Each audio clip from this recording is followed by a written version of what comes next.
Salutations, chers frères et sœurs en Christ. Le voyage de la vie implique souvent des relations qui nous influencent de manière profonde.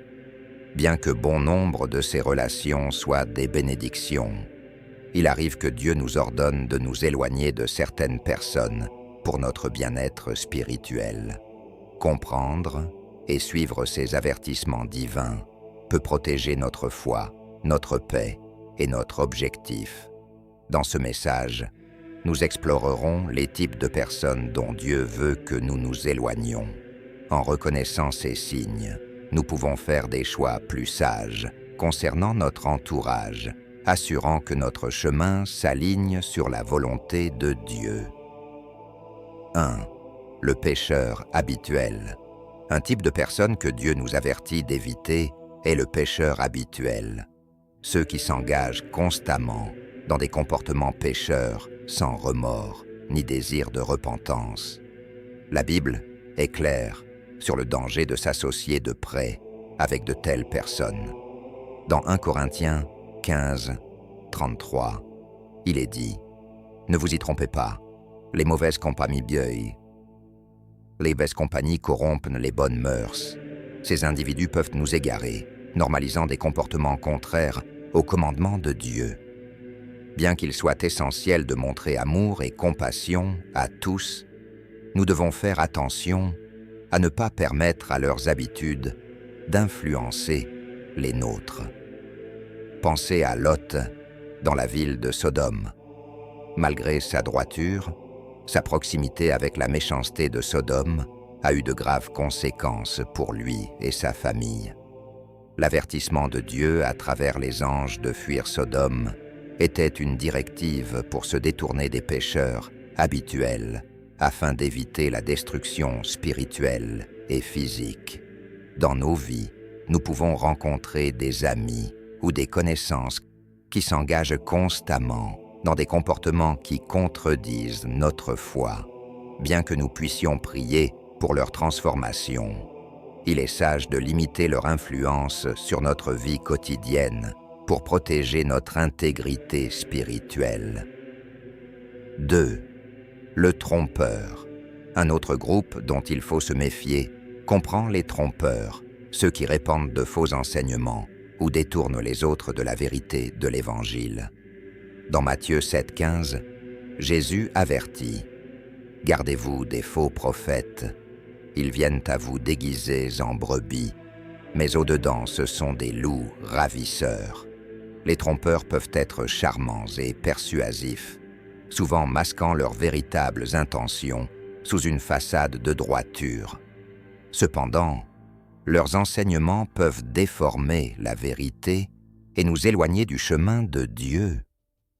Un exemple biblique est l'histoire de Simon le magicien dans Actes 8. Bien qu'il ait initialement semblé accepter la foi, ses véritables intentions ont été révélées lorsqu'il a tenté d'acheter le pouvoir du Saint-Esprit. Pierre l'a sévèrement réprimandé, démontrant l'importance de discerner les vrais disciples des faux.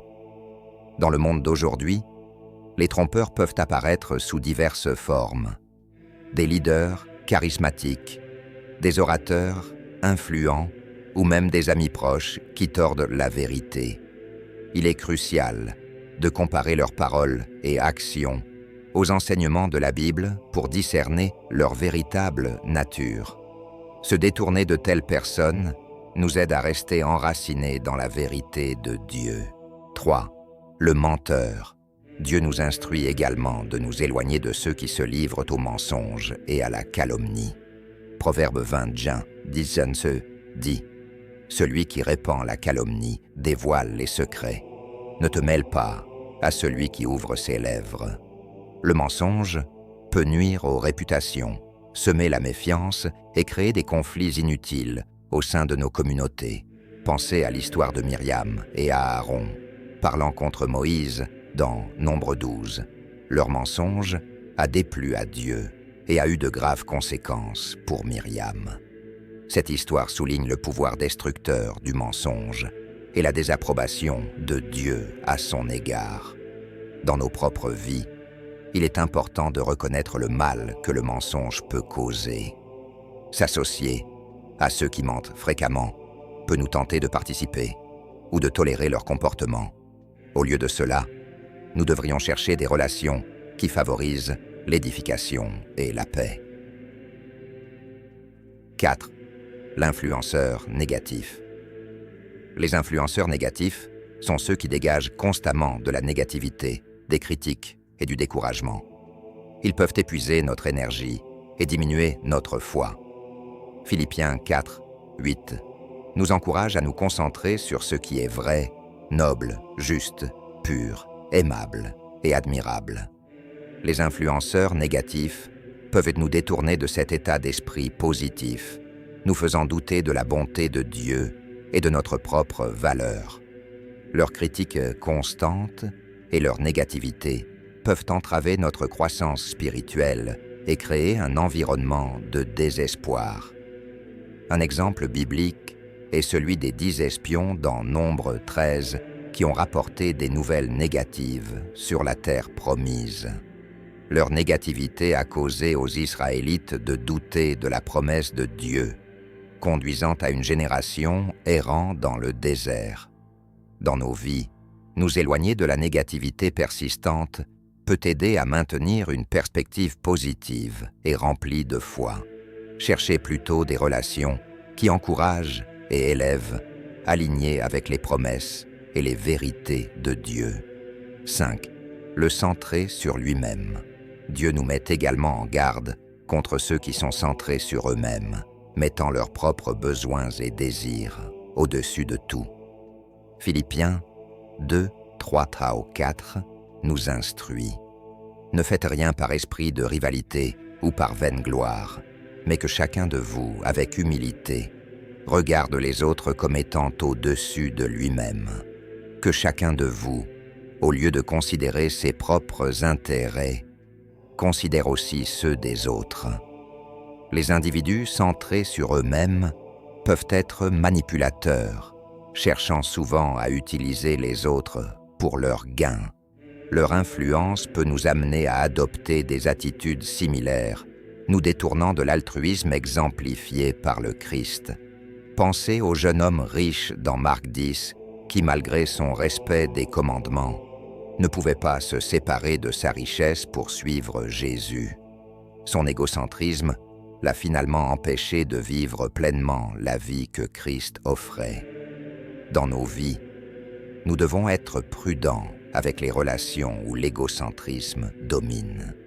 Cherchez plutôt des connexions qui reflètent le respect mutuel, l'humilité et le service, à l'image de l'amour et de l'altruisme du Christ. 6. L'indifférent spirituellement. Les indifférents spirituellement sont ceux qui montrent peu ou pas d'intérêt pour les questions spirituelles, menant souvent une vie dépourvue de foi ou de guidance morale. Révélation 3, 16 avertit. Ainsi, parce que tu es tiède et que tu n'es ni froid ni bouillant, je te vomirai de ma bouche. S'associer étroitement avec des individus spirituellement indifférents peut affaiblir notre propre foi et notre engagement envers Dieu.